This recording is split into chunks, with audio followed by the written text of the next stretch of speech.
Welcome back, YouTube. Sensei Domino here. In my last video, I mentioned that I was going to do one more video of the rest of the baseball cards from my most recent COMC order. But after thinking about it for a second, I just think there's too many cards left for me to do it in one video. I mean, it would be approaching 50 cards, and that's essentially a third of the entire order. So I'm going to break it up into two videos. One's going to be the cards from the 1980s, and another one's going to be from 1990 on. I think my last card is, maybe early 2010s or something like that. So there is no ultra modern. I haven't been buying a whole lot of that, just one here or there. So I'll go ahead and get the video started with the cards from the 1980s. There's some pretty prominent cards from the 1980s that I picked up, some that I've always wanted, some that I had and kind of passed through my collection. So really excited to get some of these.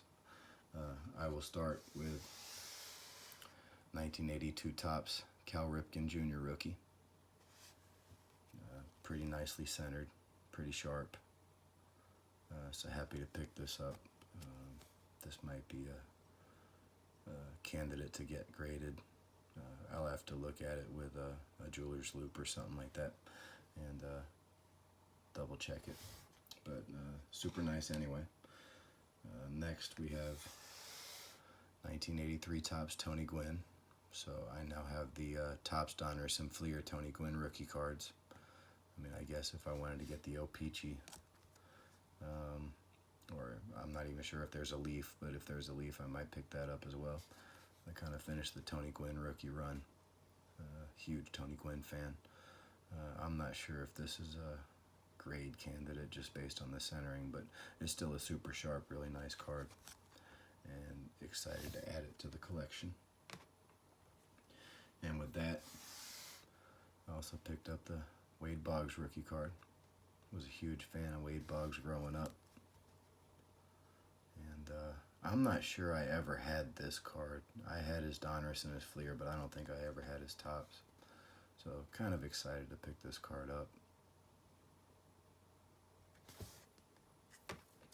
And I also picked up the Ryan Sandberg. Now I know I had this card because I pulled it in a pack. And just kind of moved it on through my collection for something else.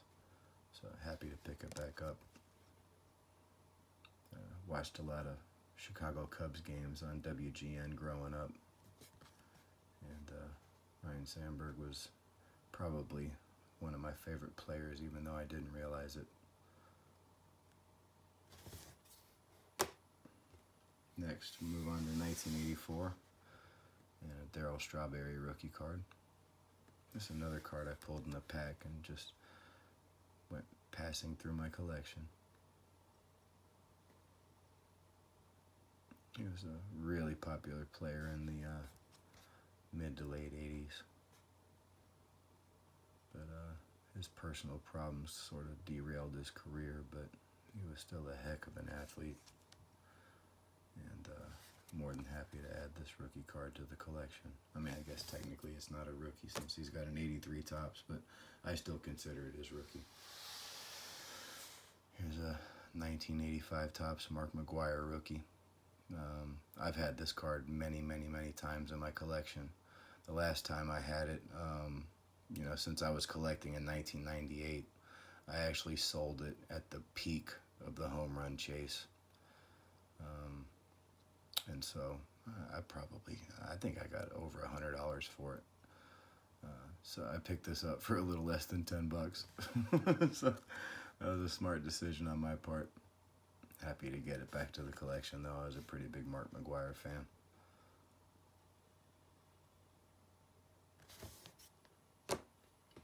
Next, moving on to a set that I had many of. This 86 Topps Traded. This was the first year I was collecting baseball cards, so I had a ton of these Topps Traded sets. And I think I mentioned in a previous video, I'm sort of slowly picking up all of the cards from this traded set. I don't really want the whole set, so I'm just kind of picking up the prominent cards. There's the Barry Bonds. There's the Bo Jackson. Huge Bo Jackson fan. I was devastated. I mean, you know, not that it matters that I was devastated. I'm sure Bo Jackson was devastated, but I was devastated when he got injured. I mean, Bo Jackson was one of my favorite players for sure. I mean, he was everywhere. He was so big, he was actually bigger than Michael Jordan. That's how big Bo Jackson was. I mean, put that in perspective. I mean, who knows if he would have continued to be bigger than Michael Jordan once Michael Jordan started winning championships. But at Bo Jackson's peak, he was bigger than Michael Jordan. I mean, that's pretty significant. Here's the 86 Topps traded Jose Canseco. So now I have his Topps Donruss and Fleer. I've also got, I think, the 85, what is it, Huntsville or something like that, minor league card. And I've got a couple of his sort of oddball, I guess, rookie cards from like Fleer Record Breakers and some other stuff. So I think I've got, for the most part, most of the Canseco rookie cards now. Here's a 86 Topps traded Andres Galaraga. He was fun to watch with the Rockies. I think one year he batted, what, 370 or something? I mean, that's a pretty big number. You don't see that these days too often. He was a really good player, so I wonder if he'll ever get Hall of Fame love and get in. He's kind of borderline in my mind. Here's a Bobby Bonilla rookie card. Always found it odd to see him on the White Sox.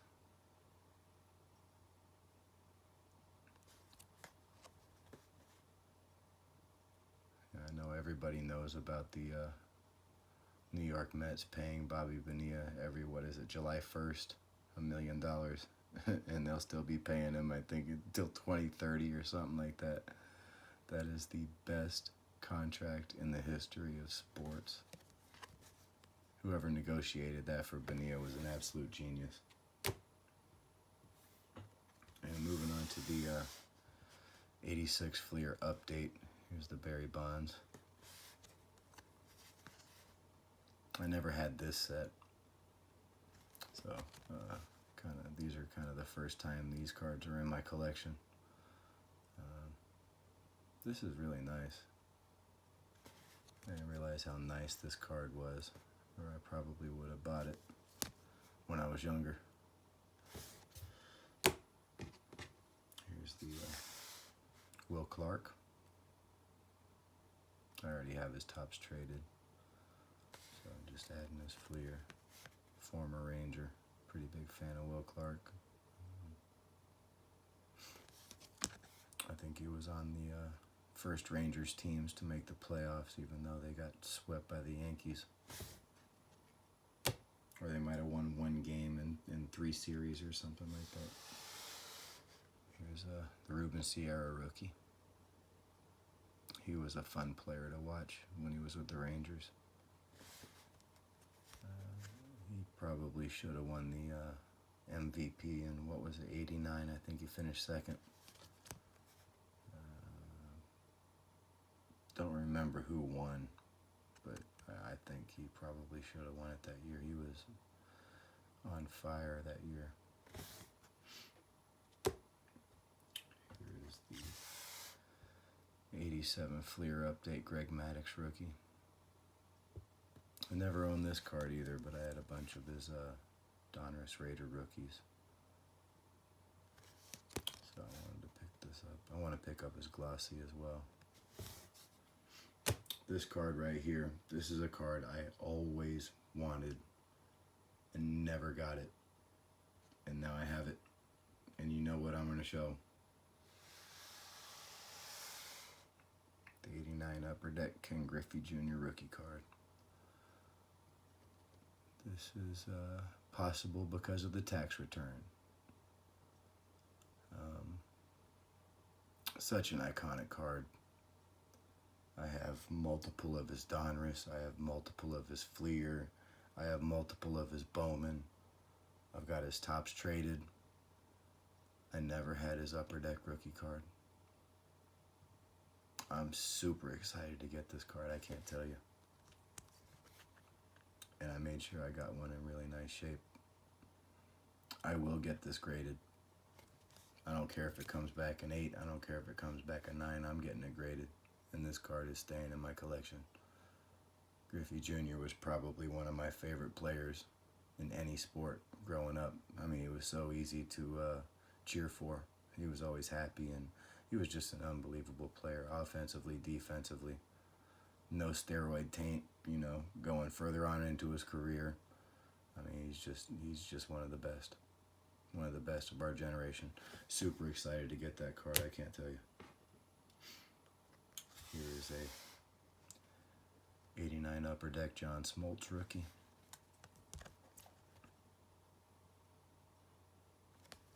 I had multiples of this card, and don't know what happened to him, so had to pick it back up.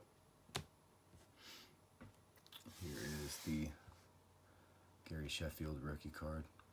He was a really good player. I honestly think he deserves to be in the Hall of Fame. I don't know if he'll ever get there, but I still like collecting Gary Sheffield cards. I've got several of his other ones.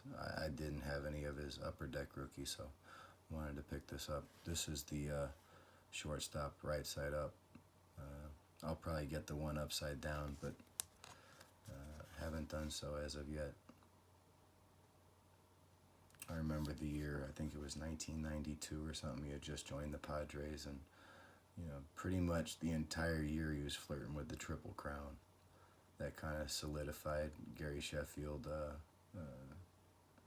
in my mind. You know, I was a fan for sure. I mean, I was prospecting him in '89. I mean, he was on the cover of Beckett, and you know, he was a hot prospect back then. So I had a bunch of his cards, but that '92 Triple Crown chase certainly solidified him for me. And happy to pick that card up.